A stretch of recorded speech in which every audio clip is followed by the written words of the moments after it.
Flagrante, a verdade na tela.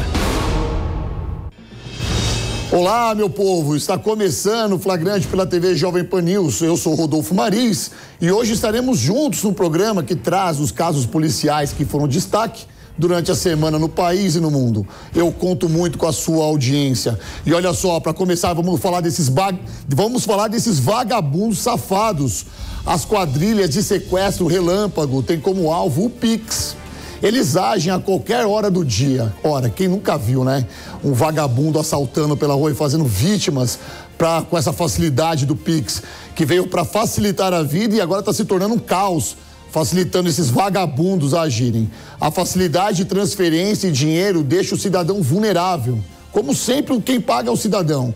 Vamos ver na reportagem como esses bandidos atacam. Quem traz os detalhes é ela, Elisângela Carreira.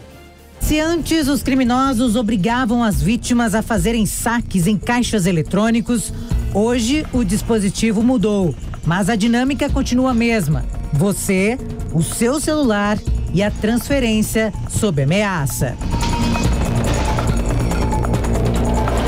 O Pix é uma funcionalidade fácil para o dia a dia. Ele foi lançado no final de 2020. Esse método de pagamento traz praticidade nas transações bancárias, sem taxas, de maneira rápida e a qualquer hora do dia. Estas imagens são de uma câmera de segurança de uma rua de Pirituba, zona norte de São Paulo. Um homem sai do veículo e parece esperar alguém. Não demora e um grupo de criminosos armados aparece. A vítima tenta escapar e corre, mas os bandidos agridem o homem e o colocam dentro do carro. Segundo a polícia, o homem saltou do veículo e conseguiu fugir. Segundo a autoridade policial, os sequestros atingiram o pico da série histórica em 2005, período de popularização dos caixas eletrônicos e avanço das ações de facções criminosas. E não é só no estado de São Paulo que essa modalidade de crime aumentou, mas em todo o país. No Espírito Santo, por exemplo, câmeras de segurança mostram o momento que uma mulher grávida de 8 meses sai com o carro da garagem e é rendida por um dos bandidos que aparece nas imagens. Ela foi obrigada a dar voltas com os criminosos e fazer transferências via Pix para os ladrões. Neste outro flagrante, uma médica de 51 anos sofre um sequestro relâmpago. Repare, a vítima entra no carro. Logo em seguida, um dos criminosos entra pelo banco do carona e é acompanhado pelo comparsa. Após alguns segundos, o carro sai em disparada. Eles conseguiram roubar a vítima e realizaram transferências via Pix. Os criminosos foram localizados e presos. A câmera acoplada no interior da viatura da Polícia Militar mostra a perseguição ao bandido pela cidade de Guarulhos, na Grande São Paulo. Pinote. Rua 10, sentido Relar.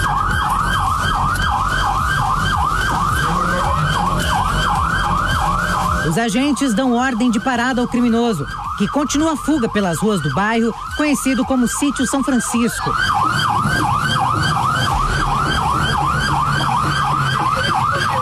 Não demora e o sequestrador bate contra um muro.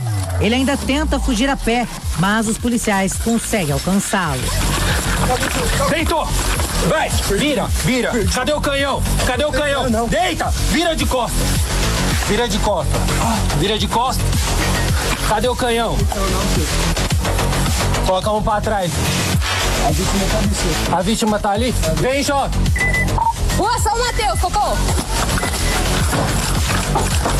Os PMs ouviram gritos de socorro e a vítima estava no porta-malas. Um senhor, em estado de choque, desce aos prantos. Meu Deus. Eu ia parar com isso aqui, entendeu? Fique em paz, senhor, fique em paz. Eu ia parar do mundo, eu ia parar no cinema, entendeu? Pegando até um cu.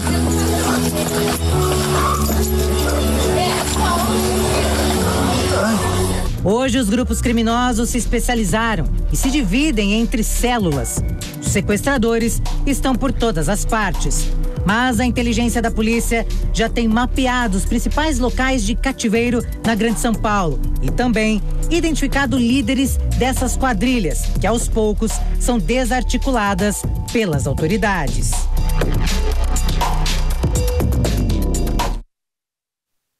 Olha, é um absurdo o que nós estamos vendo nesse mundo. Eu gostaria que, antes de eu apresentar o nosso convidado de hoje, o Luquinhas cortasse para 2, rapidamente, obrigado. Porque, como diz a reportagem da Elisângela, em 2005 nós tivemos um aumento de sequestro e o chamado era sequestro de saidinha de banco, né? E hoje, com a facilidade, o Pix se tornou uma facilidade e uma maldição. Eu ia falar bênção, se tornou uma bênção porque ficou rápido resolver as coisas com o Pix. E ao mesmo tempo que você tem a bênção, você tem a maldição, porque você não sabe mais se você pode sair da sua casa e vai voltar. Você não sabe mais se você sai da sua casa e com o pouquinho de dinheiro que você tem para sustentar a sua família, você pode ser alvo de um vagabundo desse. Agora eu quero apresentar o meu convidado, porque ele estava soprando aqui no meu ouvido. Nós vamos contar hoje com os comentários do promotor de justiça do Ministério Público do Estado de São Paulo, o doutor José Carlos Blá. Doutor, obrigado, viu, pela presença do senhor aqui.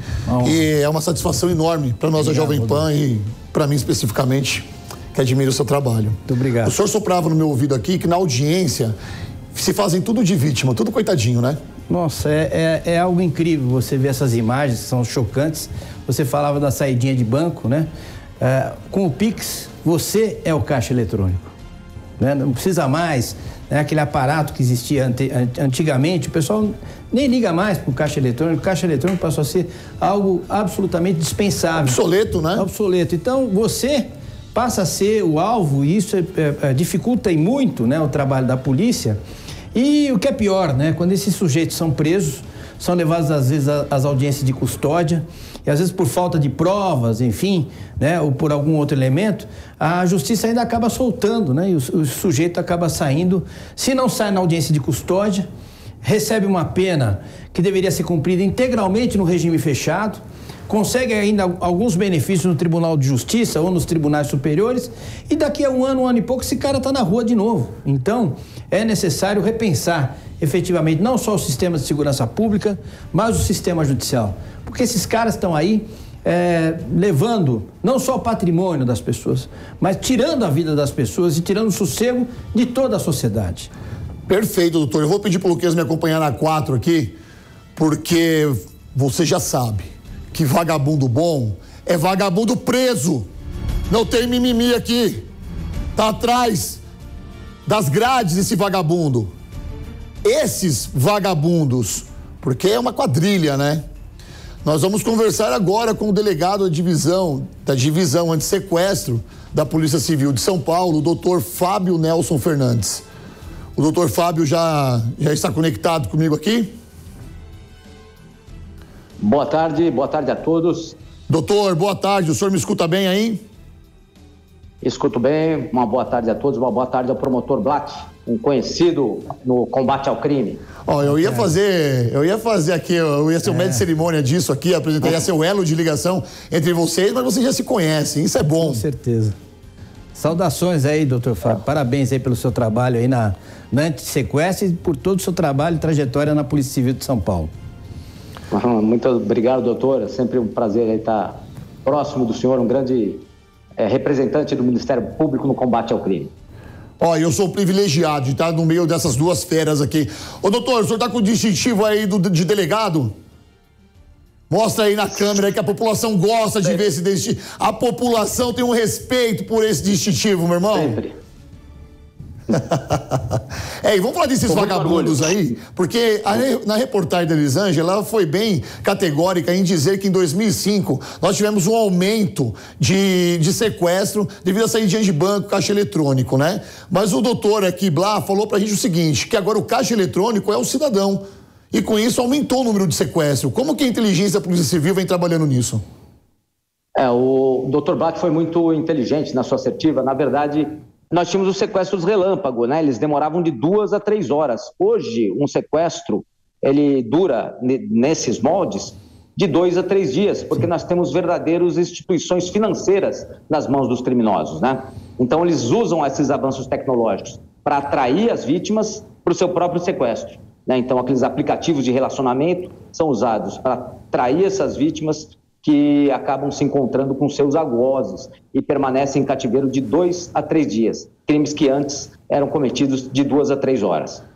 O senhor está trazendo uma informação aqui para a gente que não estava dentro do nosso contexto, mas é extremamente importante isso, porque sites de relacionamentos é um atrativo para eles, né? Eles se passam ali por supostos clientes, ou vítima, não sei que nome que eu dou para isso, mas supostos interessados ali, né? Cara, eu vou trazer um caso bem fácil aqui. O rapaz estava achando que estava conversando com uma mulher linda aí nesse site de relacionamento, quando chegou lá foi abordado, ficou 5 dias em cativeiro. É exatamente isso que o senhor está trazendo aqui. Doutor Blá? O que, inclusive, o doutor Fábio colocou, que acho que é fundamental, antigamente o sequestro relâmpago, porque se tinha ali o caixa eletrônico, o cartão do sujeito, você ia em a quadrilha ia em 2 ou 3 agências, etc., conseguia retirar o limite e ou matava o sujeito, né, infelizmente, ou largava a pessoa em algum canto da cidade, ou, enfim. E agora, com o Pix, nós temos um grande problema, né, doutor Fábio, que é exatamente o limite noturno, né, e a quantidade de saques que o sujeito pode fazer através do Pix, né, através das transferências. Então, isso acaba levando, obviamente, um tempo muito maior de privação de liberdade dessas vítimas, não é mesmo, doutor? É verdade, doutor Blatt, é o que nós estamos vivendo, né? Assim, acho que com esses avanços tecnológicos, o nosso maior problema hoje na divisão antissequestro são aqueles crimes que a imprensa tem chamado de golpe do amor, né? Que são esses casos de crimes que as vítimas procuram um relacionamento afetivo e acabam se encontrando com seus sequestradores, né? E essa prática, ela mudou dessa forma exatamente por isso. Porque os sequestradores, eles se preparam para manter aquela vítima em cativeiro e poder fazer toda uma movimentação financeira nos aplicativos financeiros que essa vítima tem no celular e depois só libertá-la, né? Então, é exatamente isso que o Dr. Blatt está falando. Então, essas vítimas acabam ficando de 2 a 3 dias em cativeiro, né? Fato é que o ano passado nós tivemos 115 casos dessa natureza aqui na divisão de sequestro, 104 foram solucionados e 303 criminosos foram presos. Esse ano nós já temos 58 presos, prendemos várias lideranças e já tivemos uma queda de 30% desses casos, né? Então a nossa ideia é que com essas estratégias a gente consiga, pelo menos no final do ano, ter uma redução importante desses casos de sequestro Pix e Perfeito. Manter estes crápulas presos. Vagabundo, safado, sem vergonha. Se tem uma coisa que eu falo aqui no programa, o pessoal que está em casa já acostumou com isso, é que vagabundo bom é vagabundo preso. E eu gostaria, Ana Paula, minha diretora, que você fixasse agora, colocasse a câmera diretamente no doutor Fábio e que ele repetisse essa informação, porque foram 114 casos de sequestro no ano passado resolvidos, de 115, e mais de 300 vagabundos atrás das grades. Doutor, o tempo é seu. Olha que linda essa imagem, o corte é seu. Traz essa notícia para a população de São Paulo, para a população do Brasil, que ama o trabalho da Polícia Militar quando prende esses vagabundos.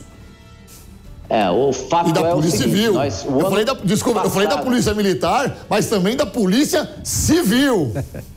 Nós estamos integrados, né? Estamos integrados. Inclusive, o secretário de Segurança, nosso secretário Derrite, ele assumiu esse combate a esse tipo de crime, né? Então ele promove uma integração através de um programa de integração no Centro de Integração de Comando e Controle e tem dado bons resultados. E assim, o ano passado nós tivemos 115 casos, né, de sequestro Pix, 104 esclarecidos, 303 presos. Esse ano nós tivemos 20 casos, 16 esclarecidos e 58 presos. Entre esses presos, lideranças e mulheres também. Então, assim, a sorte desses criminosos que acham que vão conseguir algum patrimônio com essa prática vai ser a cadeia. É isso que vai ser. Nós vamos prender cada um desses sequestradores. E tem uma perguntinha, na verdade, doutor Fábio, o que deixa a gente também bastante perplexo é que é o seguinte: quando o sujeito, né, esses canalhas, essas quadrilhas, essas organizações criminosas, né, fazem a operação com o Pix, esse dinheiro, tá certo, vai para algum lugar. E esse algum lugar chama-se conta corrente.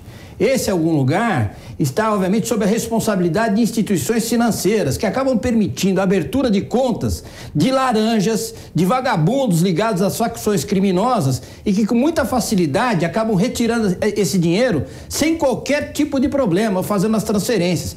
Então, este braço da Polícia Civil, que acho que é fundamental, precisaria de mais apoio, mais respaldo das instituições financeiras, do Banco Central, já que eles têm um aplicativo, o Pix, para fazer esse tipo de criminalidade. Nós teríamos que ter na Justiça e na Polícia aplicativos para poder rastrear imediatamente aonde esse dinheiro está indo. Não sei. Excelente, excelente, doutor Blatt. Na verdade, assim, nós precisamos de mecanismos para que, nessas circunstâncias, especialmente emergenciais, né, nós temos normas internacionais que tratam questões emergenciais, como, por exemplo, vítima em cativeiro, de uma forma diferente. Então, especialmente nesses momentos, eu acho que essas ferramentas são muito importantes, né? Então, uma das nossas solicitações ao Banco Central é que essas movimentações financeiras sejam feitas apenas quando o localizador do celular, do dispositivo eletrônico, esteja funcionando. E essa demanda que o doutor tratou aí, sem dúvida nenhuma, muito ia colaborar com a gente, para a gente poder identificar rapidamente esses criminosos e, finalmente, que é a nosso dia a dia aqui, libertar essas vítimas. Enquanto o senhor falava, nós estávamos com as imagens aí, né? Colocando algumas imagens do modo operante desses vagabundos. E o que me chamou a atenção é que em 2 desses 3 casos que passaram agora, a vítima está saindo da garagem de sua casa e saindo de ré. E eu sou muito fã do Derrite, conheço o Derrite pessoalmente, assim como o Coronel Telhada, assim como o delegado Palumbo, que esteve conosco aqui na semana passada, esteve com a gente aqui. E a gente conversando nos bastidores, a gente tem que dificultar também a vida do bandido. Então, fica um recado aqui, eu não sou o perito em segurança, mas posso deixar uma dica. Quando você estiver com o seu carro, entre com o seu carro de ré na sua garagem e sai com ele de frente. Copia o movimento, dá uma olhada no movimento que está ao seu redor, porque infelizmente esse é o país que nós estamos vivendo. Para você, cidadão que está nos assistindo agora, qualquer manifestação de segurança da sua parte é benéfica e atrapalha a vida desses vagabundos. Eu estou certo nisso, doutor? Tá correto, né? E assim, especialmente com relação a esses sequestros que a imprensa tem chamado de golpe do amor, mais de uma vez as vítimas vão para o encontro de relacionamento afetivo, sabendo que correm o risco de serem sequestradas, né? Então, nós apelamos para que essas pessoas procurem se encontrar sempre em locais públicos, em restaurantes, em shopping centers, façam uma videochamada antes de fazer esse encontro, porque os perfis que atraem essas vítimas são perfis falsos, né? Eles acham que é uma mulher, mas não é. Essa mulher, na verdade, ela não tem participação nesse crime, né? É uma outra mulher que está por trás dessa organização criminosa. Então, a gente também orienta a essas pessoas para que não se encontrem dessa forma, né? Sempre procurem se encontrar de maneira segura. Perfeito. Doutor Blá, para a gente finalizar aqui com o delegado, o senhor tem mais alguma pergunta?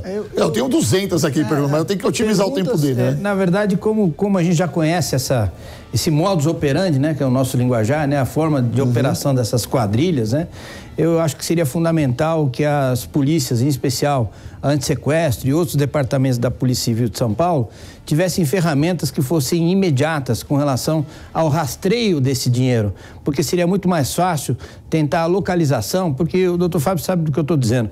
Tem que pedir lá para o Departamento de Inquéritos Policiais, o DIP, fazer o requerimento, passar pelo Ministério Público e tal. Né? Quando já saiu a ordem, já se passou pelo menos mais de 24 horas ou 48 horas em determinadas situações. Então, eu acho que nessas situações excepcionais a gente precisaria ter ferramentas mais rápidas, né, com relação... É quebra de sigilo, desculpa, mas está em jogo a vida humana, né? Mas isso me trouxe uma curiosidade aqui. Eu sei que o seu tempo é precioso, nós temos que aproveitar o senhor aqui na Jovem Pan, tá bom, doutor? Tenho só mais uma pergunta. O que mudou ao longo desses últimos 10 anos? Porque, assim, o doutor Blatt trouxe pra gente aqui uma solução de como deveria ser uma ferramenta maior de como as instituições poderiam auxiliar o trabalho da polícia, né? Mas o que o senhor viu de mudança durante esse tempo? Uma mudança positiva, no caso? Nós, ao longo desses anos, eu estou há 22 anos na divisão de sequestro. Então, ao longo desses anos, nós vemos a mudança de perfis de vítimas, de perfis de sequestradores e modo de operação, inclusive da investigação, né? Então, assim, de alguma forma, há uma mudança positiva na medida que a polícia acompanha esses avanços, essas tecnologias, novas tecnologias que trazem soluções importantes, né? Agora, essa questão que o Dr. Blatt trouxe, por exemplo, é uma questão muito importante para que a gente possa operar de uma maneira mais eficaz e de um outro lado, né, da investigação, claro, que é a investigação da lavagem do dinheiro, sim, amealhado com a prática criminosa.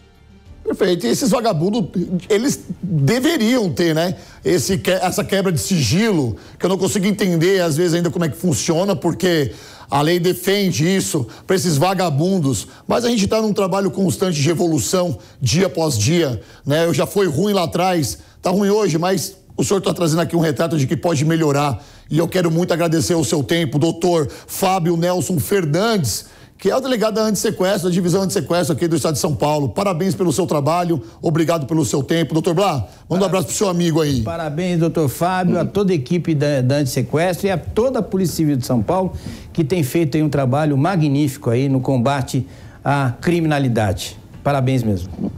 Muito obrigado, uma boa tarde a todos. É uma honra representar a divisão de sequestro aqui e certamente nós vamos acabar com esse negócio de golpe do amor. Com certeza. Obrigado, doutor. E agora vamos a um giro de notícias. Nesta semana, o Brasil sofreu com mais uma triste notícia de ataque a crianças. Em Blumenau, cidade do interior de Santa Catarina, um homem de 25 anos pulou o muro da creche e iniciou o ataque contra as criancinhas com uma machadinha. As vítimas foram atingidas na região da cabeça. Além das mortes, outras 5 pessoas ficaram feridas, sendo uma delas em estado grave.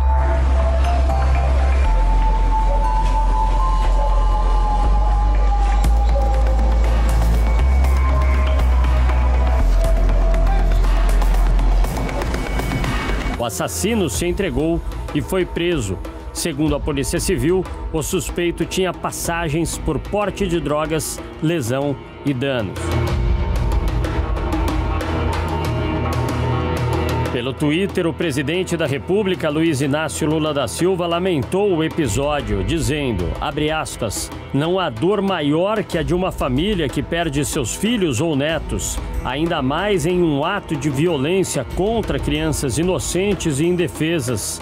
Meus sentimentos e preces para as famílias das vítimas e comunidade de Blumenau diante da monstruosidade ocorrida na creche Bom Pastor. Fecha aspas. O ataque ocorre menos de 10 dias após uma escola em São Paulo ser alvo de um aluno adolescente que matou uma professora com golpes de faca e deixou outras 3 feridas, além de um estudante. Desde 2011, mais de 10 escolas foram atacadas por criminosos no Brasil. E olha só, o Rodrigo Viga vai trazer pra gente uma reportagem diretamente lá do Rio de Janeiro. Porque tem uma traficante lá que o apelido dela é Bibi Perigosa. Não sei, eu acho que ela tá achando que ela tava no mundo da Marvel. Eu não sei o que acontece. Ela foi interceptada em frente a um shopping em Campo Grande, na zona oeste do Rio de Janeiro. E era a traficante que mandou e ordenou ataques lá no Rio Grande do Norte. Rodrigo Viga, então quer dizer que caiu a casa para essa Bibi perigosa? É isso, Maris. A Polícia do Rio de Janeiro já está investigando, vasculhando, periciando o celular da chefe da facção criminosa que comandou no mês passado uma onda de ataques em cidade do Rio Grande do Norte, apavorando a população potiguar. Foi presa aqui no Rio de Janeiro. Bibi Perigosa, como é conhecida, deixou o esconderijo, uma favela onde estava, e estava seguindo para um shopping na Zona Oeste. Estava sendo monitorada há muito tempo. Estava bem vestida, acompanhada dos filhos e do atual companheiro. Segundo a polícia, a aparência de Bibi Perigosa, inclusive, é diferente daquela pessoa procurada em território potiguar. Bibi Perigosa está com os cabelos pintados, está loira e tem sinais de que fez procedimentos estéticos. Tudo para disfarçar e escapar do cerco da polícia. Ela estava sendo vigiada, patrulhada, monitorada pela polícia fluminense há alguns dias. O serviço de inteligência recebeu informações sobre o paradeiro de Bibi Perigosa. A mulher tem 31 anos de idade e é apontada como responsável por arquitetar e ordenar uma série de ataques ocorridos em Natal e cidades adjacentes em março deste ano. Isso aterrorizou a população local. Força Nacional de Segurança foi enviada para lá para conter essa onda de violência. Foram ataques a prédios públicos, incêndios criminosos, roubos, furtos, feridos e mortos. A polícia do Rio de Janeiro já detectou também a presença de vários traficantes do norte e do nordeste do Rio de Janeiro, escondidos em comunidades aqui do Rio de Janeiro. Bibi Perigosa assumiu o comando da facção criminosa do Rio Grande do Norte após a morte do companheiro dela em setembro de 2016. Ela foi baleada, mas conseguiu sobreviver. Agora, a polícia fluminense busca outros laços, outras pessoas próximas a Bibi Perigosa e principalmente esses vários traficantes do norte e do nordeste brasileiro que são da mesma facção criminosa que domina a maioria das comunidades aqui do Rio de Janeiro e que estão se escondendo aqui no Rio de Janeiro. O governo do estado disse que não vai desistir, não vai admitir a presença de criminosos do norte e do nordeste brasileiro aqui no Rio de Janeiro e quem insistir vai acabar sendo abatido, segundo palavras do governador do estado, Cláudio Castro. Maris. Olha, tá nítido aí que é uma briga de facção. Doutor Blá, ela foi presa no Rio de Janeiro, mas estava ordenando os ataques no Rio Grande do Norte. Você vê que não tem fronteira para vagabundo, né?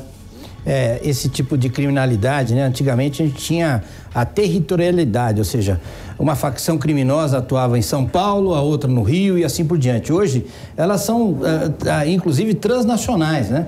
A gente tem facções criminosas como o Comando Vermelho e o próprio PCC fora do Brasil. E aqui esta criminosa, né? Na verdade, se inspirou numa novela da Globo em 2018, salvo o melhor juízo, né? E assumiu esse papel da Bibi Perigosa e ela, inclusive, é mulher de um traficante que foi morto, né? Em confronto com a polícia e, obviamente, domina o tráfico não só no Rio de Janeiro, mas também tem os seus negócios juntamente com outras facções criminosas em regiões do Norte e Nordeste. Então, é necessário que se faça um trabalho conjunto. Não adianta só a polícia do Rio de Janeiro trabalhar nesses casos, a polícia de São Paulo. É necessário que se faça uma grande força-tarefa, isso já vem acontecendo há algum tempo, exatamente para identificar esses líderes, tanto no Rio de Janeiro, quanto em São Paulo, quanto lá em Natal, quanto em outros rincões do Brasil, aonde efetivamente o tráfico de drogas, ele assumiu aí um papel muito importante para as facções criminosas, que é exatamente o braço financeiro que sustenta efetivamente esses grandes cartéis, né, se a gente pode assim chamar, né? Hoje, infelizmente, nós podemos nos orgulhar, infelizmente, nós temos no Brasil a maior facção criminosa, a maior máfia, a maior organização criminosa do mundo. Olha só, Luquinhas, me acompanha aqui na 4, rapidamente, porque olha o que o doutor Blá falou. Ela foi, em 2018, a inspiração para uma personagem de uma novela, lá na outra emissora. Outro tempo atrás, eu fico até embargado aqui com a minha voz de falar desses vagabundos, porque vira filme. O outro lá que sequestrou o ônibus virou filme. O outro virou filme. O outro também virou filme. Os vagabundos no Brasil são celebridades. Olha aí a Bibi perigosa, montada no silicone, no cabelão, na sobrancelha. Como é que é o nome daquele negócio que as mulheres usam aqui? Ô, Ana Paula, minha diretora, sopra pra mim aí. Como é que é o nome daquele negócio? Cílio postiço. Postiço, é. Olha aí a Bibi perigosa. É. Como é que ela vai ficar lá na cadeia?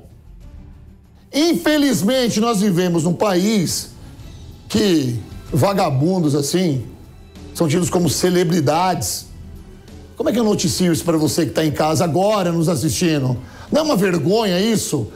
É só por Deus. Agora vamos falar da morte do adolescente de 17 anos durante a abordagem policial em Curitiba. A Corregedoria da Guarda Municipal apura o porquê as câmeras corporais dos agentes estavam desligadas. Durante a revista que terminou na morte do garoto. Olha só que absurdo. Olha só que absurdo. Quero ver como eles vão explicar agora o porquê dessas câmeras estarem desligadas. Porque o governo pagou aí um caminhão de dinheiro para ter essas câmeras e agora eles vão ter que responder aí o porquê disso na reportagem. A Prefeitura de Curitiba confirmou que as câmeras corporais dos guardas municipais envolvidos na abordagem que terminou na morte do adolescente Caio José Ferreira de Souza Lemes, de 17 anos, estavam desligadas. Caio foi baleado e morreu no local. No boletim de ocorrência, os guardas afirmam que durante a revista, o adolescente teria tirado do boné uma faca de 25 centímetros. Além disso, ele teria resistido à abordagem. Câmeras de segurança registraram o momento em que os guardas correm atrás do garoto sem camisa e de boné. Menos de 30 segundos depois, é possível ouvir um disparo. Caio José Ferreira Lemos, de 17 anos, foi atingido com um tiro na nuca e morreu na hora. O agente que disparou disse que se sentiu ameaçado e por isso teria decidido atirar. Um dos guardas que estava na viatura compareceu no período da manhã na delegacia, esclarecendo para a autoridade policial que não ia coadunar, não ia anuir com essa fraude processual. Esclareceu que prestou depoimento na Corregedoria da Guarda Municipal, confirmando a versão dos colegas por medo, e que uma vez que eles foram desarmados, ele estava procurando a guarda e a polícia para esclarecer o que aconteceu nesse evento. Informou que o Caio não estava com faca, informou que o Caio estava de joelho quando foi abordado e recebeu um disparo na cabeça, e esclareceu mais que esta faca, que esse instrumento foi plantado na cena do crime. No entanto, a polícia, uma testemunha afirmou que ouviu o policial lamentando o tiro acidental. A Polícia Civil agora apura a conduta dos agentes que foram afastados até que a investigação seja concluída.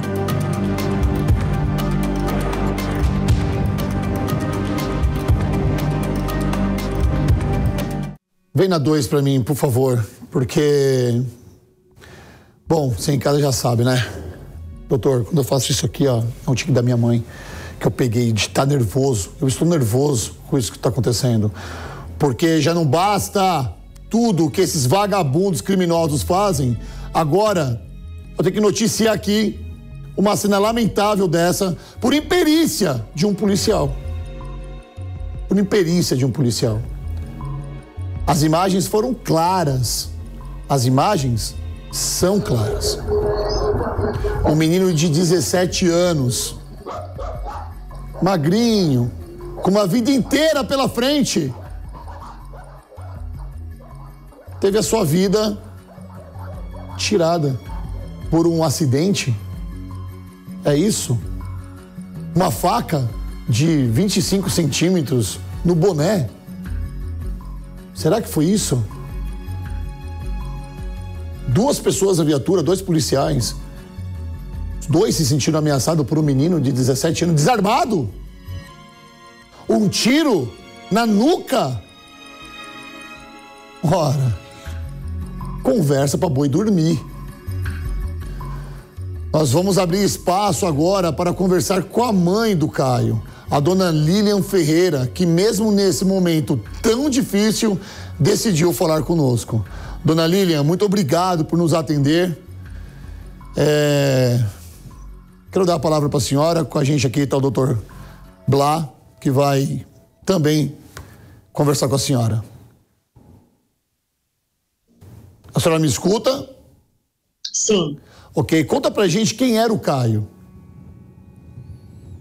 Meu filho não é porque é meu filho, mas um menino maravilhoso, não só meu pensamento, mas com uma legião de pessoas, tantas foram as homenagens que ele recebeu, colégio de luto, lutador, que ele fazia Muay Thai, então lutador que fez a luta com a camiseta dele, muitas e muitas homenagens, um menino de ouro, nunca reprovou um ano, uma família estruturada, nada a dizer dele de ruim, só coisas muito boas que esse menino me proporcionou. O Caio, pelo que a gente entendeu aqui, doutor Blá, era um menino lindo, pelas imagens aí, a gente viu que o menino era realmente um menino bonito, de uns dentes bonitos, cabelo bonito, devia aí estar já, né, cara, colhendo os frutos dessa beldade que Deus deu para ele, e de repente uma tragédia dessa não é fácil para ninguém, né, doutor Caio? Doutor Blá. Desculpa. Eu acho que, né, bom, antes de mais nada, né, meus sinceros pêsames, né, pela perda do seu filho. É algo que eu sou pai, imagino que a senhora esteja passando como mãe, né? É uma inversão da natureza, né? A gente nunca quer que nossos filhos partam de alguma maneira, ainda mais de uma forma tão violenta. O que eu posso dizer aqui, analisando a reportagem, eu sou promotor de justiça há 30 anos, fiz muitos plenários do Tribunal do Júri, trabalhei no caso da favela naval, a questão da violência policial. Sim. E aqui há algumas questões importantes a serem colocadas, né? Primeiro, que era um bom menino. Segundo, que ele não estava armado. Terceiro, que a faca foi plantada, ao que tudo indica, pelos guardas civis metropolitanos. E quarto, não há razão para que policiais ou agentes de segurança deixem as suas câmeras pessoais desligadas, porque se fosse algo como alega na versão inicial desses guardas civis, eles teriam como se defender. E nesse caso, ao que tudo indica, me parece que foi um movimento mais do que culposo, né? Ao que tudo indica, isso vai ficar a critério das autoridades policiais, do Ministério Público do Paraná, mas ao que tudo indica, em tese, a ação, ela chega, obviamente, a demonstrar uma ação dolosa. Então, ainda mais o tiro na nuca. Rodolfo, o corpo fala. Sim. Então, certamente no exame de balística, no exame do legista, vai se verificar, inclusive, a posição, a trajetória dessa bala, né? Desse projétil. Então, é importante que se faça toda a investigação e espero que, de alguma forma, a senhora possa ter aí a sua dor minorada, né, com relação à justiça, que se faça justiça nesse caso com relação ao seu filho. O senhor usou a palavra dolosa quando há a intenção de fazer algo, né? Então, o senhor acha que nesse caso houve o dolo criminal? Olha, veja, na perspectiva de que ele está desarmado, né, e o tiro foi na nuca, né, obviamente é um tiro pelas costas. Perfeito. Né? Então, certamente ele já estava contido ou a ser contido, né? E para reparar essa situação, armaram uma situação que não existia. Isso aqui em São Paulo já foi muito comum, infelizmente. Nós já avançamos muito. Hoje a Polícia Militar, ela é muito melhor do que foi no passado, onde os guardas, a Polícia Militar, utilizavam um termo de intrujar, ou seja, de colocar, por exemplo, depois de um tiroteio, de balear alguém. Criar uma cena, criar uma cena e colocar uma arma no crime. Perfeito. Dona Lília, a senhora acredita nisso? A senhora acha que de fato houve um dolo criminoso aí? Com certeza, com certeza.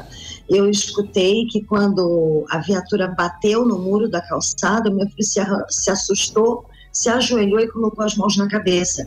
E no depoimento desse primeiro guarda municipal, ele também não está dizendo toda a verdade, porque ele tem medo. Porque ele diz que quando foi o tiro, ele estava olhando para o lado, que não se lembra direito, e depois O cara que atirou se jogou atrás da viatura no chão, botou a mão na cabeça, falou meu Deus, mas 2 segundos depois ele já voltou à consciência e já foi na viatura, pegou a faca e fez aquele combinado todo, como fazer, que ele investiu contra nós e nós agimos em legítima defesa. Então, para mim, isso não foi. Também eu vi que ele desceu com raiva. Então, eu acredito sim que ele desceu com raiva e ficou com raiva e foi porque ninguém vai fazer uma abordagem ou uma revista com a arma engatilhada, entendeu? Ainda mais que eu fiquei sabendo que a GM usa uma das armas mais potentes. Então, ele tem que ter um treinamento muito rigoroso. Então, com certeza deve ter tido. Então, ele foi com dolo, homicídio doloso. Ele teve total intenção de atirar no meu filho. Por maldade, por raiva, por descontrole, por desequilíbrio, por qualquer momento que seja.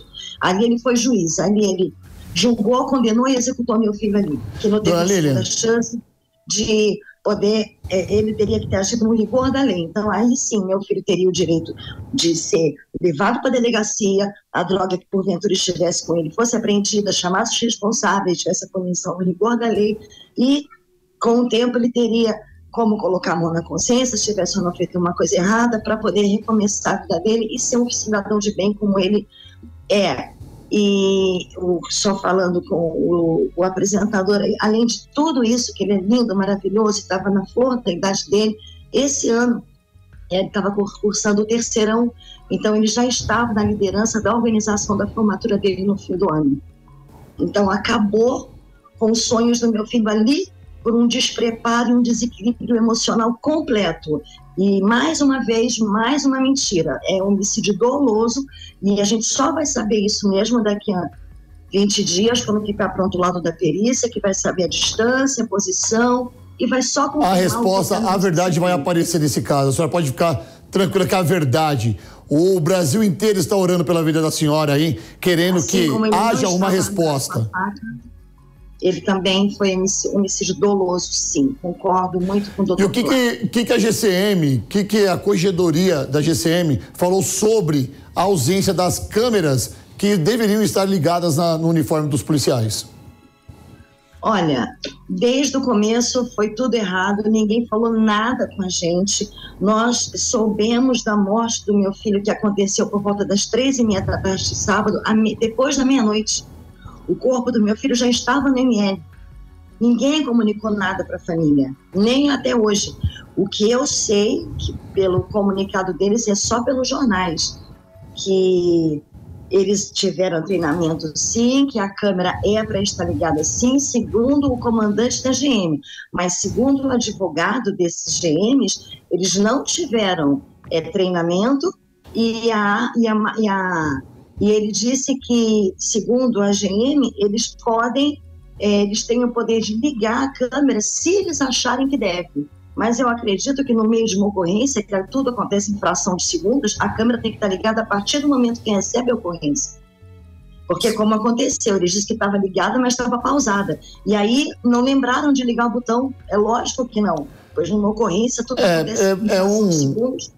É um abismo atrás de outro abismo, é uma coisa decorrente da outra, e eu preciso falar aqui que nós, a Jovem Pan, como jornalistas e como veículo de comunicação, nós também abrimos o espaço devido para a GCM, caso ela queira se manifestar nesse caso, tá? Acho que todo mundo tem um direito de resposta e nós aqui estamos abertos para isso. Uma pergunta para a senhora sobre o seu filho, se ele já tinha dado algum tipo de trabalho com drogas ou com amizades erradas. Não. Meu filho nunca deu trabalho nenhum. O meu filho, se usava a maconha, como disse que era usuário de maconha, eu acho que, eu não sabia, mas nos dias de hoje eu acho que existem poucos jovens que não experimentam a maconha, entendeu? Talvez ele estivesse no momento errado, no lugar errado. Nunca me deu tipo de trabalho nenhum. Nós moramos num condomínio próximo a essa vila, onde haviam amigos que estudavam na mesma escola, então ele sempre estava na casa de um amigo jogando videogame, ou soltando pipa.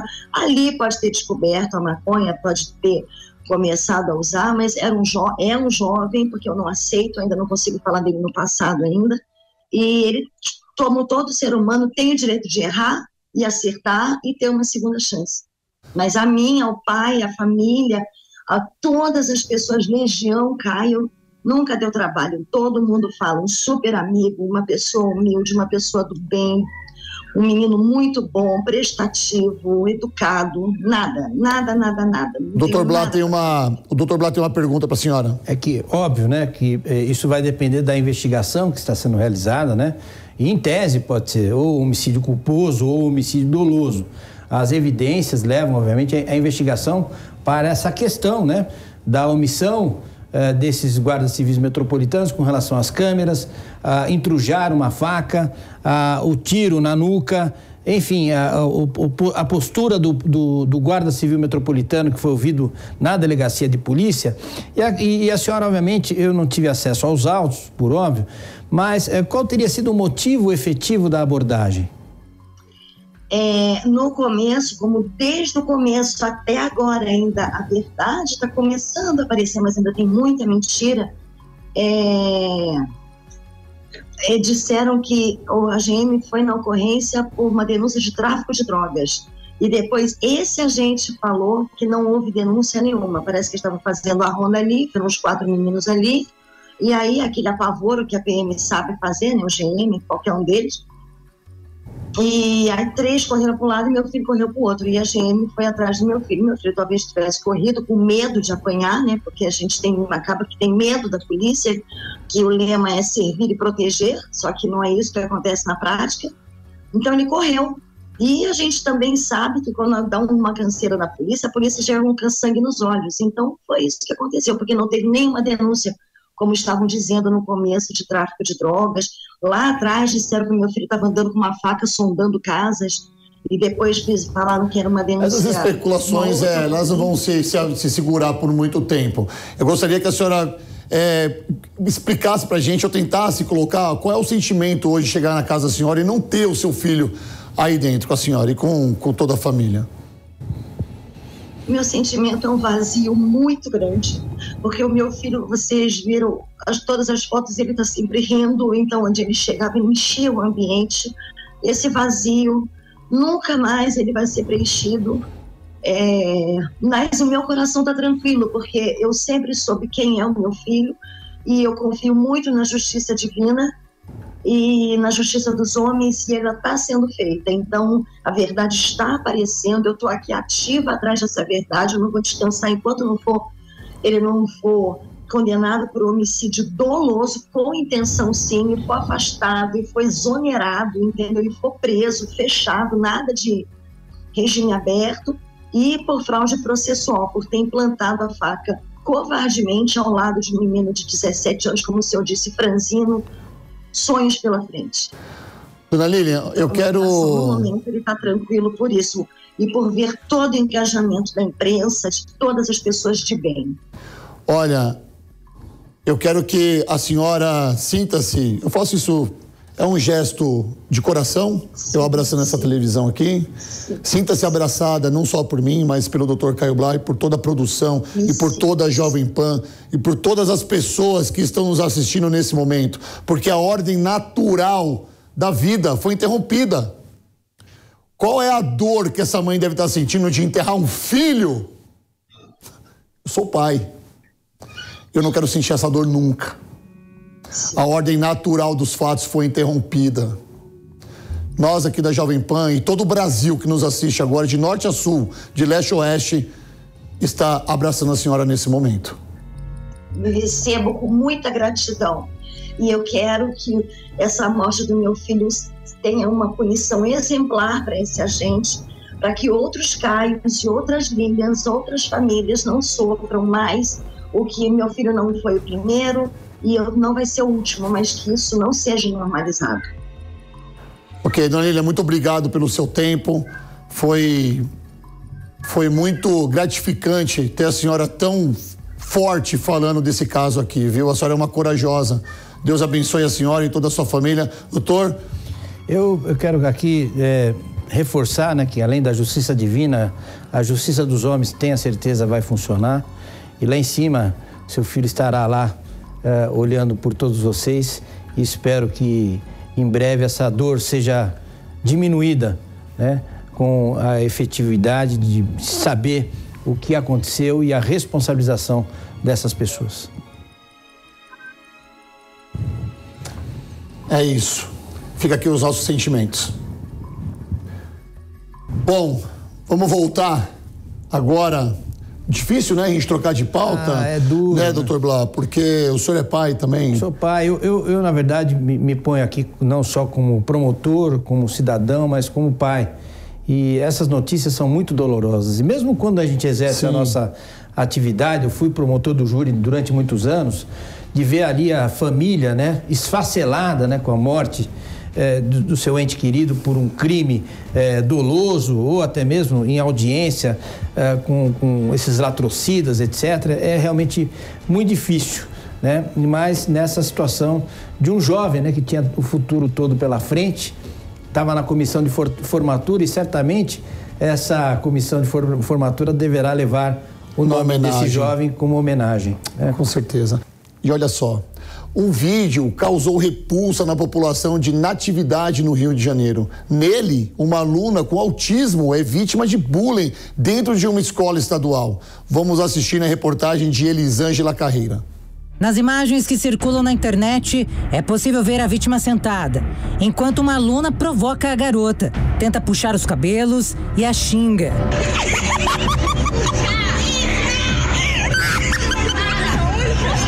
Durante a ação, outras estudantes que estão em volta dão risada e gravam a agressão com o celular. A vítima, constrangida, começa a chorar e outras meninas ainda são irônicas.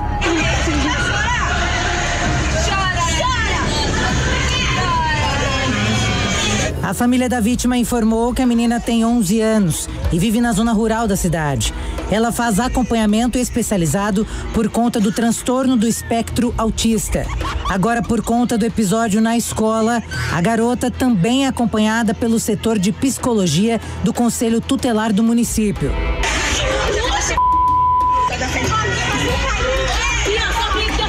O conselho informou que uma reunião com a direção do colégio e com os responsáveis dos adolescentes envolvidos foi realizada e que um boletim de ocorrência foi registrado.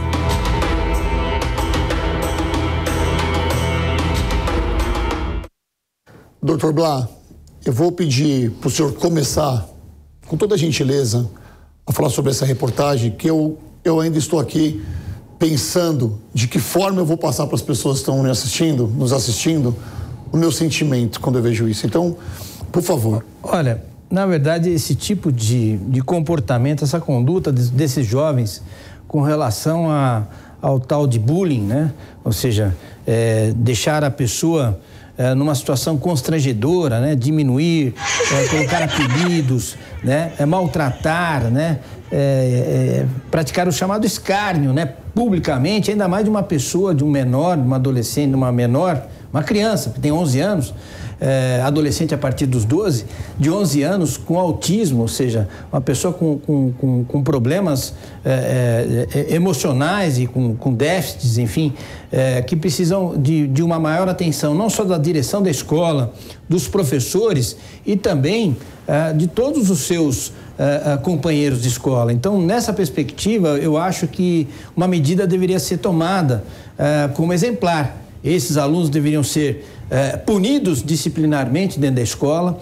A questão aqui fere também algumas situações que estão dispostas no Estatuto da Criança e do Adolescente, que em tese podem ser denominadas como práticas de crime, mas são atos infracionais, e todos eles que aparecem nessa imagem deveriam ser responsabilizados. Sabe o que acontece hoje em dia, sabe, Rodolfo, que às vezes eu fico muito perturbado, é muita reunião, é muita conversinha e pouca ação. Se eu pego meu filho, eu tenho um filho de 11 anos, praticando algo dessa natureza, a primeira conduta que ele vai ter, obviamente, uma reprimenda, é dentro da minha casa. O que está faltando é pulso dentro das famílias, né? É pulso dentro das escolas. Hoje o professor é maltratado, o professor é espancado, é morto, né? Ou seja, não há nenhuma respeito às autoridades, respeito ao próximo. Então, nessa perspectiva, obviamente um reflexo de uma sociedade totalmente destruída, né? Essas crianças que estão fazendo isso com uma criança autista, certamente não devem ter bons exemplos dentro de casa. Então cabe, obviamente, às autoridades tomarem medidas. A diretora tem que tomar medidas, tem que tomar medidas de suspensão, Perfeito. expulsão. Que é isso? Vamos lá. O senhor tocou no ponto que eu queria aqui. Obrigado, Luquinhas, por cortar para 4. Porque eu quero falar com você que é pai, você que é mãe agora. Ou você que é vó. Caiu no seu colo o seu netinho, a sua netinha, né? Porque a mãe não te pediu consentimento para fazer o filho. O seu filho não pediu consentimento para ser pai, para você, que é vó, que cuida do seu netinho. Que também, a partir desse momento, tem a tutela, é responsável pela educação do seu filho. É muito fácil a gente vir aqui agora e criticar a criança que está fazendo isso. Mas uma criança que comete bullying com uma outra criança especial, autista, ela não conhece o respeito. E a criança só vai conhecer o respeito através de uma única coisa: do exemplo dos pais. Porque a melhor forma de educar é sendo exemplo. Aí a gente fala que a sociedade está doente e que as crianças de hoje em dia são cheias de mimimi, de traumas emocionais, mas a culpa, na verdade, é dos pais. A culpa, na verdade, é nossa. Porque se eu pego minha filha fazendo alguma coisa desse tipo, eu vou ficar pensando, onde foi que eu errei? Será que eu estou trabalhando demais? Será que eu estou lendo muito? Será que eu estou indo jogar futebol demais? Será que eu estou passando pouco tempo com a minha filha? Minha filha está crescendo, eu não estou vendo ela crescer? Vai ser a minha eterna princesinha? Ou vai ser o meu eterno príncipe? Ah, ele é tão inteligente. Olha como ele fala, olha como ele dança, ele faz dancinhas, não sei na onde. Mas o comportamento dele está gritando. Está gritando dentro da casa, dentro de casa, na escola. Pai, mãe, vó, tia, tio, você que é responsável pelo seu filho, você conhece, você sabe de fato como o seu filho está crescendo, seu sobrinho, a sua neta, o seu neto. Porque uma criança que faz bullying, uma criança autista, tem muita coisa errada. E é inacreditável. É só por Deus. Bom, nessa semana a Polícia Civil do Rio de Janeiro prendeu a maior ladra de celulares da zona sul da cidade. Para distrair as vítimas, a mulher agia como brincadeiras sensuais. Ela ficava ali sensualizando. E as pessoas achavam tudo que era uma brincadeira. Olha que legal, tá sensualizando. Sabe o que eu falava? Perdeu, meu irmão. Vamos conferir na reportagem. Bruna Rayala enganava as vítimas para furtar em áreas de prostituição da Zona Sul, Norte e Centro do Rio. Ela se aproveitava de sua aparência para se aproximar, principalmente de turistas. Vídeos mostram como a criminosa agia. Nesse, Bruna aborda um homem no meio da rua e oferece um programa. Ela então esfrega seu corpo no da vítima e, em seguida, pega o aparelho que estava no bolso de trás da calça dele.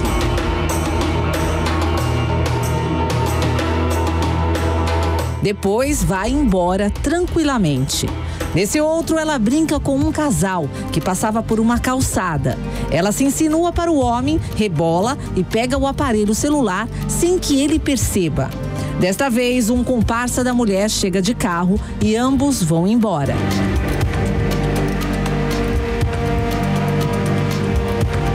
Um terceiro vídeo mostra um homem sendo abordado na porta de um prédio pela criminosa.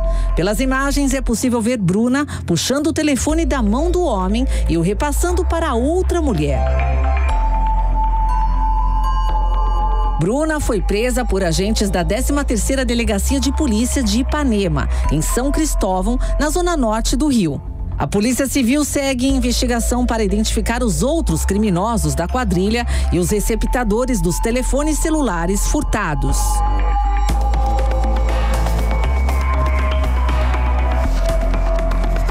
Doutor Blá, que bom que ela foi presa, não é?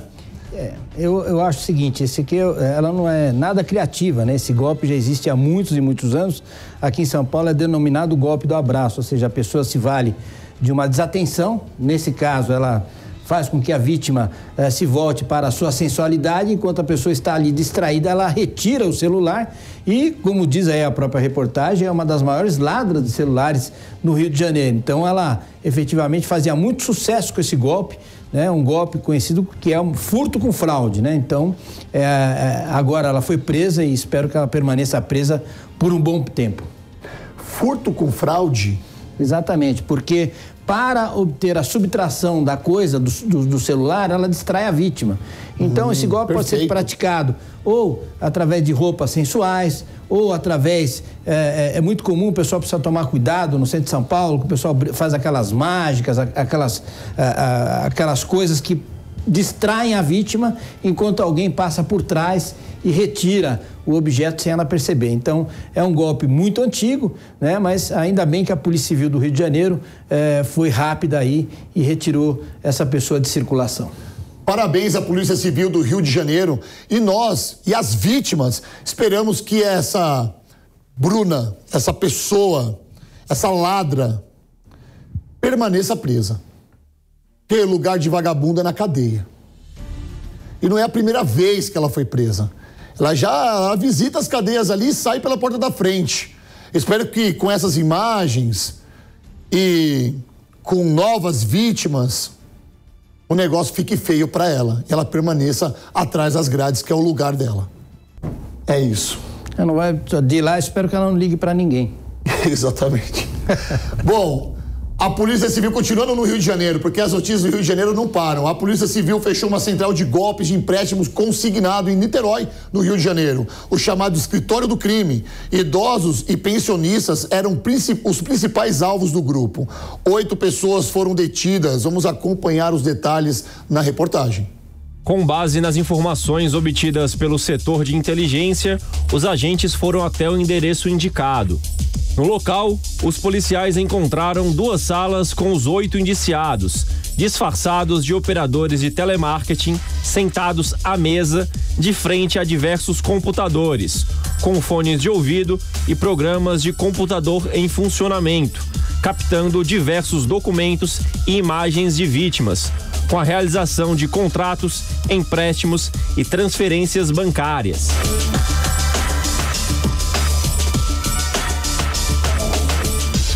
Os criminosos entravam em contato com as vítimas, informando que o crédito consignado havia sido contratado por elas e já estava disponível para saque. Quando a vítima dizia não ter solicitado o empréstimo, recebia orientações do falso operador de telemarketing para cancelar o pedido. Foram apreendidos uma agenda com a primeira impressão da chamada inicial realizada às vítimas, vários documentos com relações de nomes, CPFs e dados privados, diversos computadores, dos quais estavam com programas de ligação automática para as vítimas. Infelizmente, essa tem sido uma prática muito comum aqui no estado do Rio de Janeiro. E a Polícia Civil vem atuando de forma muito dura e contundente com relação a esses estelionatários. Só esse ano, diversas call centers já foram estouradas, gerando a prisão em flagrante de mais de 400 estelionatários. A quadrilha foi autuada em flagrante pelos crimes de estelionato qualificado e organização criminosa. O prejuízo causado por esse grupo chega ao montante de 20 milhões de reais. Vem comigo, porque você sabe, foi preso, bandido bom é bandido preso. Parabéns para a Polícia Civil do Estado do Rio de Janeiro, que vem fazendo um excelente trabalho, Doutor Blá, a gente tinha que soltar fogos aqui, né? Quando é noticiado que desarticulou toda essa quadrilha de vagabundos. Infelizmente é um tipo de ação criminosa muito comum, né? A pessoa está fragilizada financeiramente. E aí o empréstimo consignado é uma covardia, porque acaba sendo descontado, né? Obviamente da previdência, ou seja, do dinheirinho que o aposentado vai buscar, né? Todo mês, né? Com relação à sua aposentadoria, né? Ou com relação àquele que é funcionário público. Então, é o tipo de golpe que não pode mais ser admitido, né? Em pleno século XXI. Obviamente que é um crime praticado por pessoas, são agiotas, são pessoas muito bem articuladas e pegam as vítimas no pior momento, ou seja, passando dificuldades, com problemas de ordem financeira, vão cortar a luz, vão cortar a água, vão cortar o gás, o sujeito corre. Isso aqui é uma espécie de agiotagem propriamente dita, né? Perfeito.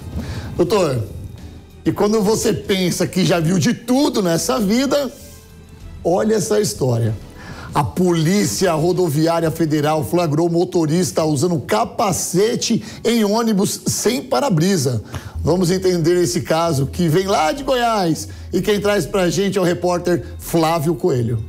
O flagrante da Polícia Rodoviária Federal aconteceu na BR-050, entre Catalão e Cristalina, em Goiás. O motorista estava dirigindo um ônibus sem para-brisa. O veículo também estava sem placa dianteira e com uma corda segurando a porta.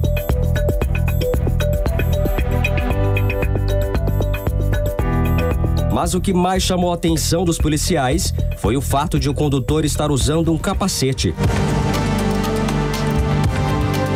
Ao ser abordado, o motorista informou que saiu de Uberaba, em Minas Gerais, após o ônibus se envolver em um acidente e pretendia chegar até Brasília, no Distrito Federal.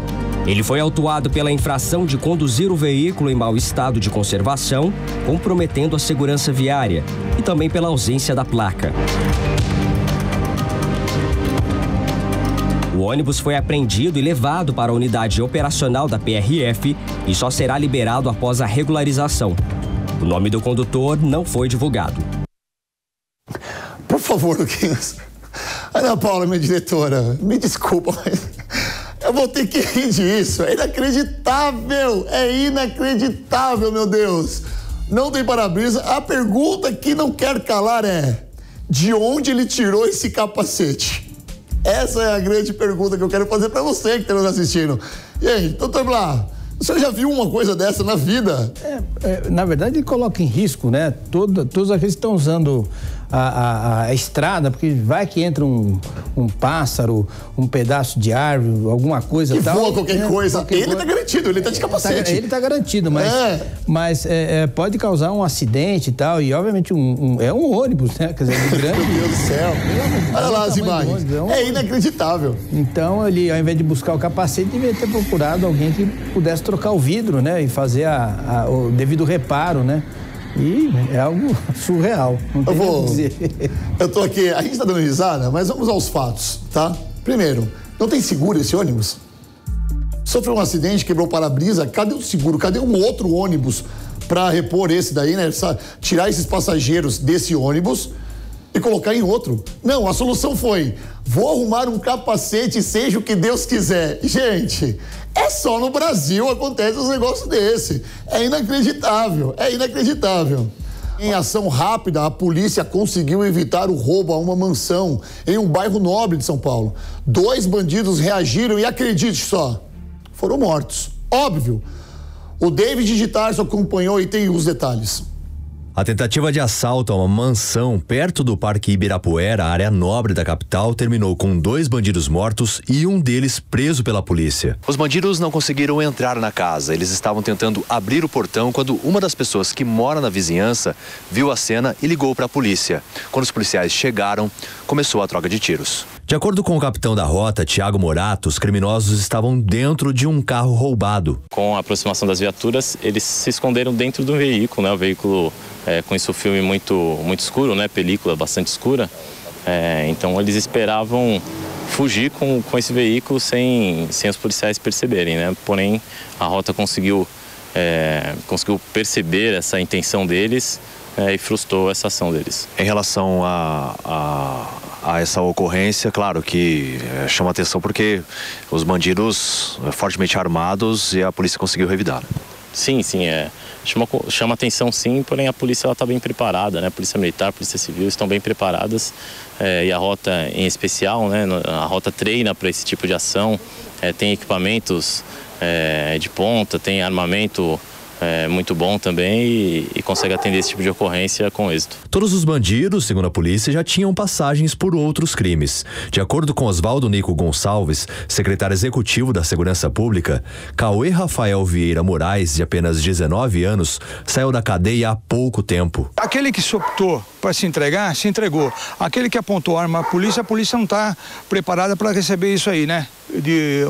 uma injusta agressão. Então o policial reagiu, tem que reagir, e quem quer se entregar, se entrega por esse caminho. Quem quer o confronto, infelizmente, ainda bem que foi eles, não foi um policial. O secretário Oswaldo Nico Gonçalves critica a falta de rigor da lei brasileira e cita o exemplo dos ladrões de celular, presos várias vezes, mas que quase sempre ficam sem punição. O retrabalho nosso é muito grande. Eu posso falar para você que teve um elemento, né, que foram em 60 dias foi preso várias vezes, mas eles saem, porque a nossa lei é fraca, né? Tinha que segurar esse pessoal, segurar o receptador que compra as peças do celular, aquele que compra, colocar na cadeia, porque o nosso retrabalho é grande. A gente vê animais, tomaram de bicicleta, tomaram, mas a polícia prende. Foram 195 pessoas apreendidas de janeiro para cá, com celular roubado. Então, nosso trabalho a gente faz, mas a lei não ajuda a segurar. Todo o caso foi mostrado ao vivo no programa Tá na Roda. Um dos convidados foi o deputado federal delegado Palumbo. Ele também destacou que os bandidos não têm receio de praticar crimes porque logo serão soltos novamente. O ladrão, o bandido, ele tem medo da polícia, mas muitas das vezes ele tá nem aí pra justiça. Ele já sabe o Código Penal, o Código de Processo Penal, ele sabe que ele vai sair na audiência de custódia, ele sabe de todos os benefícios dele. Então é por isso que a gente fala, insiste, cobra o seu deputado, a gente tem que mudar essas leis também. Mas também fazendo aqui uma crítica para a justiça. Juízes, tem presos que vocês podem manter presos sim, tem bandidos, réus que vocês podem manter presos sim, principalmente na audiência de custódia. Vamos pensar um pouquinho mais nas vítimas também? O secretário executivo da Segurança Pública lembrou que, no sábado, 9 pessoas suspeitas de ligação com a chamada gangue das bicicletas, mesmo sendo reconhecidas por vídeos, foram levadas à delegacia, mas apenas uma permaneceu presa, porque já era procurada por roubo a caixa eletrônico. Olha, primeiramente, dar parabéns ao trabalho da polícia. Eu sou um grande admirador do trabalho da Rota, mas também sou um grande admirador de todo o trabalho policial. E uma coisa me chamou a atenção na fala do doutor Oswaldo Nico, falando que a nossa lei é fraca. E eu quero passar essa mesma colocação pro doutor Blá, que está com a gente aqui. O que ele quer dizer com isso, que a lei é fraca? Desculpa. Quer dizer exatamente que a nossa lei é insuficiente. O Nico tem toda a razão quando ele diz assim, a polícia faz um retrabalho imenso. Ou seja, ele falou da gangue das bicicletas, né? É um inferno andar em São Paulo, né? No centro, Santa Cecília, onde passa lá o pessoal furtando os celulares das pessoas. A polícia aprende, leva para a delegacia, faz o flagrante e apresenta ao juiz.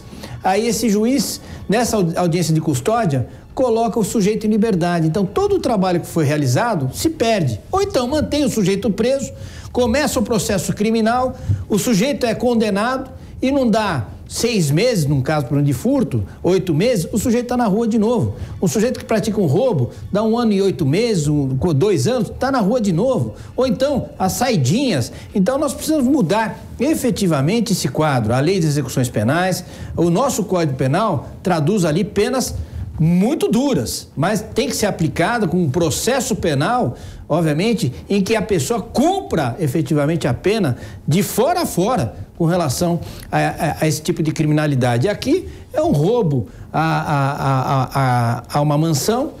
Isso foi praticado durante muitos e muitos anos, diminuiu esse tipo de criminalidade, mas é óbvio que esses sujeitos, inclusive, eu já fiz tantas audiências em que você vê lá o réu lá preso, bonitinho, parece um santo, parece que não estava armado uma metralhadora, uma bazuca, não tirou a vida, fuzil. Aí o sujeito já está ali com o seu advogado conversando para ver o quanto de pena ele vai pegar, quanto tempo ele vai ir para o regime semiaberto, quanto tempo ele vai para o aberto. Então, o criminoso muitas vezes sabe mais do que o próprio juiz, o promotor, do que o advogado, do que o delegado de polícia. Isso aqui, efetivamente, precisa mudar. E para mudar, é lá no Congresso Nacional. Nós devemos cobrar, como disse o Nico, né, e efetivamente outros policiais, nós promotores, que essa lei efetivamente seja mais rígida com relação ao cumprimento de pena e a manutenção das pessoas presas em flagrante por conta desse tipo de criminalidade. Não dá mais. Perfeito. Olha só, Luquinhas, vem aqui comigo para 4, porque essa aqui é especial, tá? É especial. Especial para você, delegado Palumbo, que esteve com a gente aqui na semana passada e esteve no domingo no Tá na Roda, do Thiago Asmar, que vai ao ar às 2h da tarde. Amanhã, 2h, tá ele aí. Delegado Palumbo, meu amigo, olha só, Vagabundo bom é vagabundo preso. Foram presos. Grande amigo, coração de ouro, esse doutor Palumbo. Tenho um grande apreço por ele. E olha só, motociclista tenta fugir de abordagem, atropela policial e acaba preso em Laranjal Paulista, no interior de São Paulo. O acidente foi registrado por uma câmera de segurança. Acompanhe comigo na reportagem de Felipe Abreu. As imagens mostram o momento em que os policiais tentam abordar uma moto que ultrapassa a barreira em alta velocidade. Ao tentar impedir a fuga, um dos agentes não percebe a aproximação de uma segunda moto, que também tentava se evadir do local, e acaba sendo atropelado.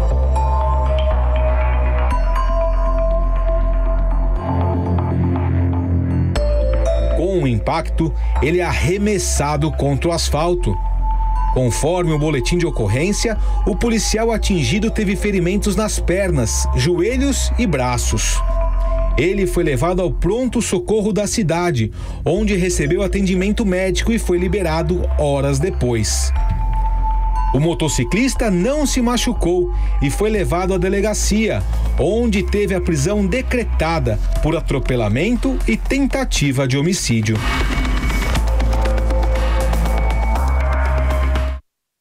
Sabe o que está acontecendo? Você sabe, né, o que está acontecendo. Esses vagabundos estão perdendo o respeito. Aliás, já perderam o respeito há muito tempo. Eu que sou um ingênuo de falar que isso está acontecendo de agora. Dr. Blá tem 30 anos de profissão. O que ele já viu de vagabundo que desrespeitou policial assim? Atropelou um policial, gente. Dr. Blá. Esse sujeito, na verdade, inclusive o próprio delegado de polícia já o autuou em flagrante por tentativa de homicídio, né? Ou seja, está fugindo por quê? Porque está sem carteira de habilitação, porque a moto é receptada. Agora, o que é pior, vai responder por isso e mais por uma tentativa de homicídio com relação ao policial que estava lá realizando o seu trabalho. Então, efetivamente, nesses últimos anos, a gente olha lá, tem alguns artigos de lei que estão praticamente em desuso, né? É quase que como letra morta, né? O desacato, a desobediência, que são crimes menores, mas que revelam o seguinte, a necessidade do respeito da população com relação às autoridades. Então, nessa perspectiva, infelizmente, a inversão dos valores, né? E o total desrespeito por parte dessas pessoas, porque sabe o seguinte, ó, vai parar ou não vai parar? Vai atropelar? Esse mesmo que atropelou vai ser processado, vai ser condenado? Quanto tempo ele vai passar na cadeia? Então, por conta dessa falta de rigor da nossa legislação processual penal e de execução penal, é que essas pessoas acabam agindo dessa forma. Perfeito. Agora um acidente fatal que vem lá de Belém do Pará. Idoso de 65 anos morre após ser atropelado por uma bicicleta. Confira os detalhes com o Felipe Abreu. Nas imagens, a vítima, que está de bicicleta, é atingida em cheio pelo veículo cinza em alta velocidade. A colisão é muito forte. Veja novamente. O homem de 65 anos é Edivaldo da Chagas Dias. Ele era vendedor de bombons e, na hora do acidente, estava a caminho do trabalho. O homem chegou a ser socorrido, mas infelizmente não resistiu aos ferimentos. A polícia científica foi acionada para fazer a remoção do corpo. A polícia agora tenta identificar a motorista responsável pelo acidente. Olha só, fica aqui os nossos sentimentos a esse senhor e não dá para falar nitidamente, tá? Mas aqui eu vou chutar o que deve ter acontecido. Sabe o que deve ter acontecido? Isso aqui, ó. Ó. Celular, distração no trânsito. Faz sentido, doutor Blanco, que eu tô falando? Total, né? A cena, ela acaba revelando exatamente isso, ou seja, o carro não desacelerou em nenhum momento. Então ela certamente devia estar zapeando, mexendo nas redes sociais e causou aí um acidente que levou a vida desse senhor. Infelizmente, é difícil, eu tenho medo de andar na rua hoje, não só para não ser abordado pela gangue da bicicleta, para não ser vítima aí da gangue do Pix, né? Para não ser vítima aí de um assalto ao seu veículo, mas também quando você sai na rua, você fica inseguro porque você não sabe como estão agindo as outras pessoas, todo mundo no celular. Então, para causar um acidente é algo terrível. E principalmente no lugar errado com o celular, né? No trânsito. No trânsito, não dá. Absurdo. Agora vamos à prestação de serviço. Dá uma olhada nessa imagem aqui, coloca pra gente, Luquinha, por favor. Esse é o senhor Osvaldo, de 68 anos, que na semana passada foi à padaria e não retornou mais. O desespero dos familiares toma conta porque ele ainda se encontra desaparecido. Ele mora em São Caetano, no ABC Paulista, mas estava como hóspede na casa da irmã, que fica em Diadema, também na Grande São Paulo. Seu Osvaldo é um senhor lúcido que saiu de casa no sábado, dia 1º de abril, às 7 horas da manhã, recente, saiu ainda essa semana, às 7 horas da manhã, como gostava de fazer. Ele tinha muitos amigos ali no bairro, era bem conhecido, bem querido. Testemunhas afirmam que ele esteve na padaria, mas que saiu dali por volta das 9 horas da manhã e a partir daí ninguém mais o viu. Segundo os familiares, seu Osvaldo vestia camiseta verde, calça preta e tênis preto. Preste bem atenção na imagem. Quem souber do paradeiro desse homem, Osvaldo Silva Torres, um senhor lúcido, de 68 anos, ligue para o 190. Nós estamos aqui torcendo para que o seu Osvaldo volte para sua família, que está bem preocupada com ele. E agora vamos uma notícia que vem lá do interior de São Paulo. Caminhão perde freio e atinge pizzaria em Paulínia, no interior de São Paulo. Vamos aos detalhes da reportagem. É possível ver o momento em que o caminhão desgovernado desce a avenida de ré, chegando a atravessar o canteiro. Na sequência, atinge uma pizzaria. Veja novamente. As imagens são impressionantes.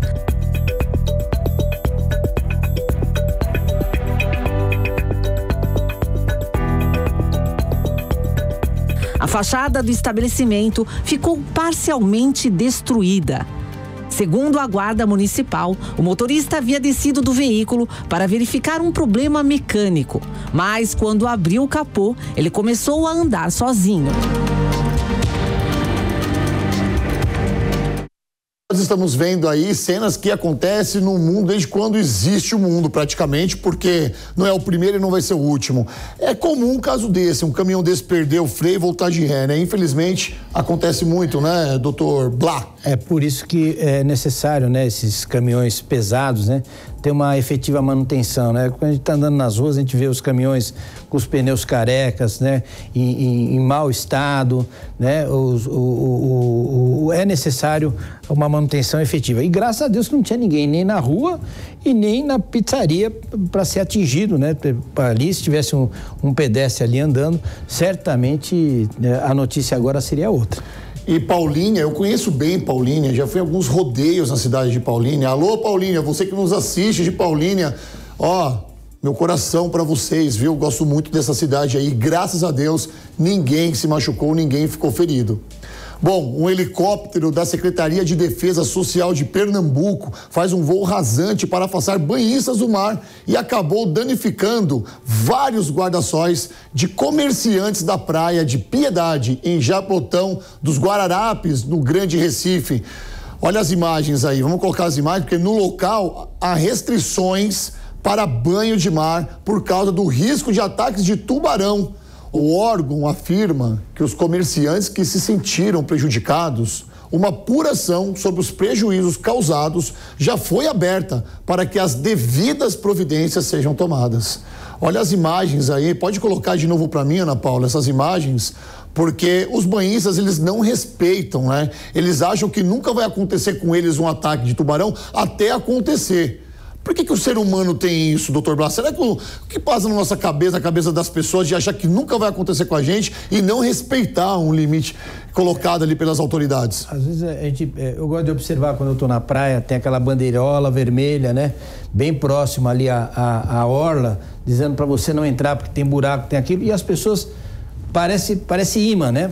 Onde está dizendo que não pode, as pessoas acabam invadindo. E lá é uma praia muito conhecida com relação aos ataques de tubarão. Foram muitas e muitas reportagens em que as pessoas foram mortas por tubarões ou tiveram aí seus membros cortados aí pelos ataques. Agora, também não justifica, aí precisa tomar um certo cuidado, um certo equilíbrio. Obviamente que a polícia, as autoridades precisam agir. Agora, dar um voo rasante em cima da praia, que tem uma superlotação, ou que há muitas pessoas, poderia também causar um outro tipo de acidente. Se não a mordida do tubarão, né?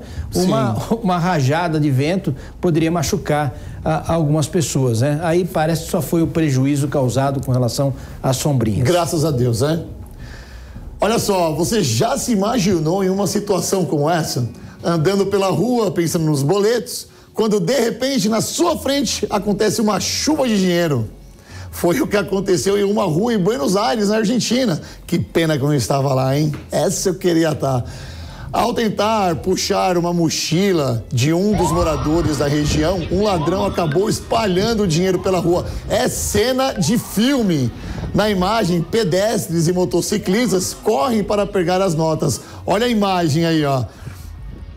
Parece filme. Eu queria muito estar ali. O senhor já foi para a Argentina? Já fui algumas vezes. Agora, o dinheiro lá está muito desvalorizado, né? Então, não sei se foi dinheiro real. É dinheiro, meu. Dinheiro é dinheiro. Eu queria muito estar numa dessa, ainda mais quando um vagabundo, que é um bandido, se deu mal. Se deu mal. Certamente aí, aquele que está pensando na chuva de boleto, né? Que cai todo dia, né?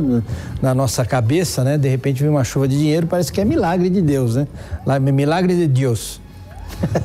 É impressionante, né? A vítima, Juan Cruz, de 26 anos, contou que caminhava em direção ao banco, onde ia depositar a quantia guardada na mochila, cerca de 167 mil reais. Eu vou repetir, tá? Cerca de 167 mil reais, quando foi abordado pelo assaltante. Ao perceber que o criminoso tentava levar a sua bolsa, o homem resistiu e a puxou de volta. Foi nesse momento que o dinheiro e outros pertences caíram no chão. O ladrão fugiu após desistir de levar a mochila. Ao ver a aproximação das pessoas, lógico, ele começou a ver a movimentação das pessoas e picou o pé. Parte das testemunhas ajudou o homem a recolher o dinheiro, mas quando chegou ao banco, a vítima percebeu que só tinha 70 mil pesos, ou seja, cerca de 1.500 reais. Juan registrou um boletim de ocorrência na delegacia do bairro. Ora, Juan, vou te contar uma novidade, Juan. Você tá de parabéns, ainda que você conseguiu só 1.000, porque se fosse no Brasil, você ia ficar até sem a mochila. Presta bem atenção, tá? Parabéns. E lógico que isso aí foi entre aspas, uma fita dada. Com certeza. Com certeza. Né? Quem é que coloca 167 mil reais numa mochila e vai fazer o depósito? Fala pra mim. Que na Argentina, inclusive agora, por conta da inflação, foi criado um mercado negro, né? Um mercado paralelo. Então o pessoal, ao invés de pagar com pesos, paga com reais e consegue um desconto absurdo, né? Então o real passou a ser uma moeda bastante utilizada na Argentina. Agora eu não sei se estava com esse valor em reais, né? Ou esse valor correspondente a reais em pesos, né? Porque ao final da notícia parece que ele só recuperou 70 mil pesos, que é 1.000 e poucos reais. Vai ver que ainda levaram os reais e converteram e deram para ele o dinheiro em pesos. Meu Deus, olha aí, ó. Não foi uma troca muito justa, mas tá bom. Muito justo. Olha, hoje eu quero agradecer o senhor aqui, José Carlos Blá, que esteve conosco aqui. Foi um prazer. Prazer mesmo. Hoje eu peço desculpas aqui, minha voz não é tão rouca como está hoje, mas prometo melhorar essa voz aqui. Muito obrigado. Eu que agradeço. Muito obrigado pela sua audiência e até a próxima. Flagrante, a verdade na tela. Realização Jovem Pan News.